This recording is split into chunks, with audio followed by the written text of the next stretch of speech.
안녕하세요. 강현재입니다. 먼저 이동기님 슈퍼땡스 감사드리고요. 오늘은 10시에 윤 대통령의 형사재판 첫 공판이 있고 또 그 시간에 구속 취소 청구에 관한 심리도 이루어질 것으로 보입니다. 또한 오후에 탄핵 심판이 있는데요. 형사재판과 이렇게 겹치다 보니까 사실상 윤 대통령이 그 장소에 출석할 수 있느냐와 상관없이 중요한 건 이 변호인의 변론 준비가 잘 되는 것이 이 방어권의 핵심인데, 헌법재판과 이 형사재판의 변호인들이 상당수 겹치기 때문에 원래 이렇게 관련 사건들은 같은 변호사가 사건을 맡게 되죠. 이런 상황에서 변호인의 준비가 제대로 되지 않는 것이 이 당사자에게 심각한 방어권 침해를 가져오기 때문에 이 부분에서 이 헌법재판소에 변호인 측이 기일 연기를 신청했음에도 불구하고 기각이 되는 어처구니 없는 상황이 벌어졌죠. 어쨌든 윤 대통령은 오후에 헌법재판도 참석한다고 했습니다. 하지만 참 저도 변호사 생활을 했지만 이 재판부가 타 재판이 있을 때는 특별히 더 이 당사자의 이러한 사정을 거의 당연히 고려를 해주거든요. 또한 이번에는 형사재판이 먼저 잡혔지 않습니까? 이 기일이. 그렇다면 이러한 점들을 고려해서 이 헌법재판 기일을 잡았어야 하는데 혹시 이를 간과했다 하더라도 변호인 측이 연기 신청을 하면 당연히 연기가 되어야 한 사안인데 정말 이 문영배와 이 헌법재판은 막가파 그 자체입니다. 아주 철면피도 이런 철면피가 없습니다. 부끄러움을 당최 모르는 정말 파렴치한 사람이다라고 볼 수밖에 없습니다. 자, 이러한 상황에서 또 이 문영배와 똑같이 이 파렴치함의 극치를 보이고 있는 민주당입니다. 이런 문영배, 이미선이 곧 퇴임을 하죠. 아마 오는 4월 18일에 이 두 헌법재판관의 임기가 종료됩니다.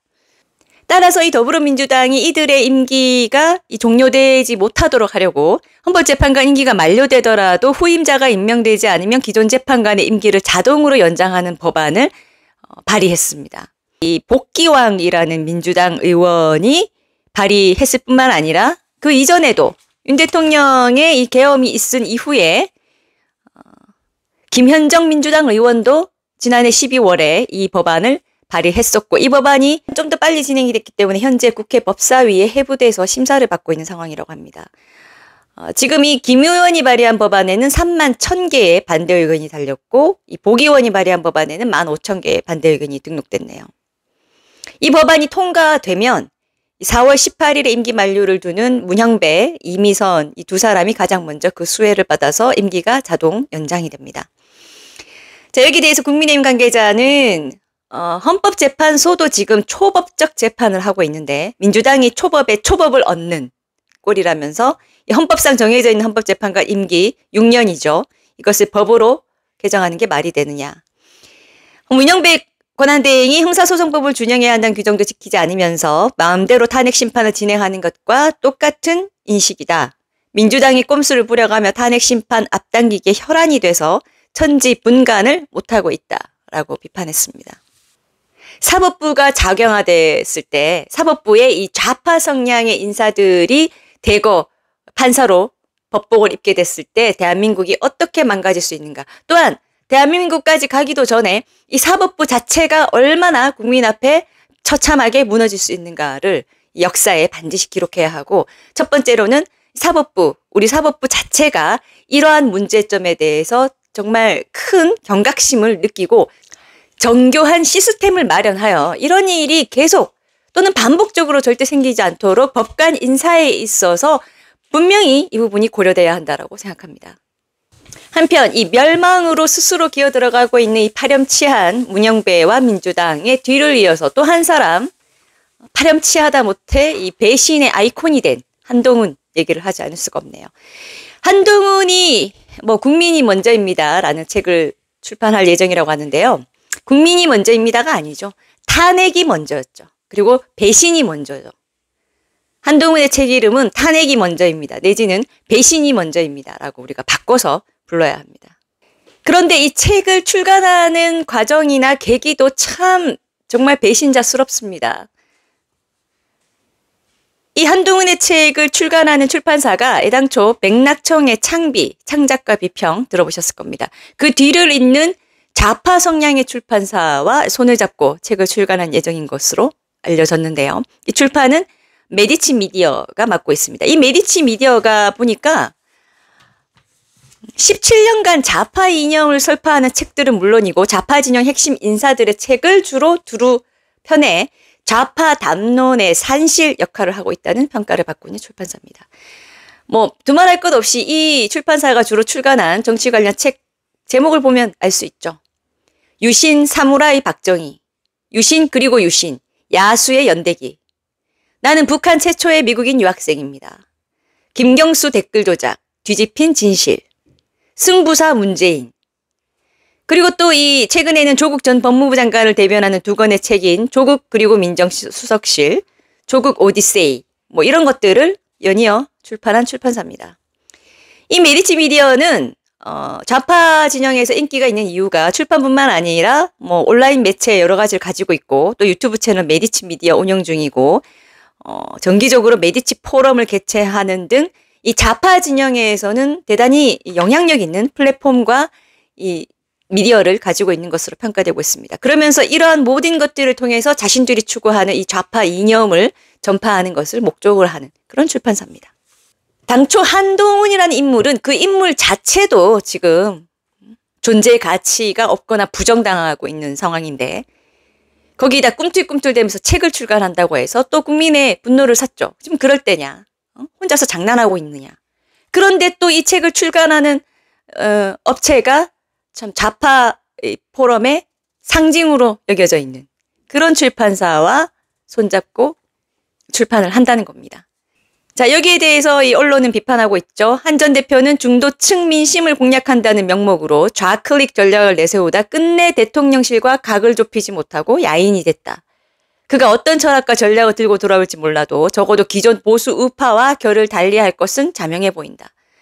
한동훈이 기존의 보수 우파와 길을 달리하는 것이 아니라 기존의 이 보수 우파 또는 좌우를 떠난 이 국민들, 자유민주주의를 지키고자 하는 민주당에 반대하는 범국민들이 이 한동훈을 용납하지 않는 거죠. 그런데 지금 버젓이 국민의힘 당대표를 했을 뿐만 아니라 아직도 국민의힘 당원으로 있으면서 우파 진영의 후보로서 나오고자 좌파와 손을 잡고 있는 참 엄청난 모순이죠. 이 자체가 이 배신행위, 간첩행위, 스파이 아닙니까?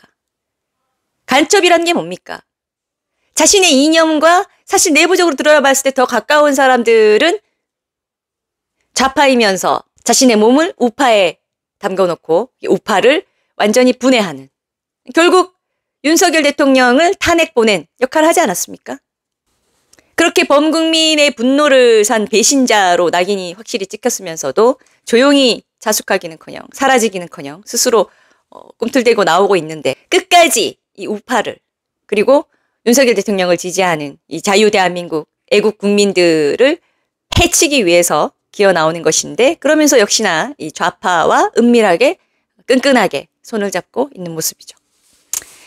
그런데 아니나 다를까 이 탄핵이 먼저입니다. 배신이 먼저입니다. 이 책과 관련해서 이미 그 안에 있는 책 내용 중에 이 윤 대통령의 탄핵 심판과도 좀 관련이 있는 민감한 내용들이 벌써 언론을 통해서 나오고 있습니다. 참 패악질도 이런 패악질이 없는 겁니다. 배신도 한 번 하고 끝내야죠. 끝없이 이런 배신 행위를 계속하고 공격 행위를 계속하는 거? 정말 최근에 뭐 이재명이 국민 소환제라는 걸 만들어서 비록 국민이 선출한 국회의원이지만 나중에라도 국민이 소환하면 이 국회의원 자격을 박탈하도록 하자. 이런 법안을 만들었고 한동훈의 똘마니들이 이 국민 소환제에 찬성한다. 뭐 이런 기자회견을 했었는데요. 국민의힘이 오히려 당원 소환제를 빨리 만들어야 됩니다. 국민의힘 지도부가 이런 배신자, 이 패악질을 계속해서 하고 있는 자를 중단하지 못한다면 국민의힘의 당원들이라도 당원 소환제라는 게 있어서 그것을 이용해서 한동훈을 당원에서 제명시키는 그런 게 필요한 겁니다.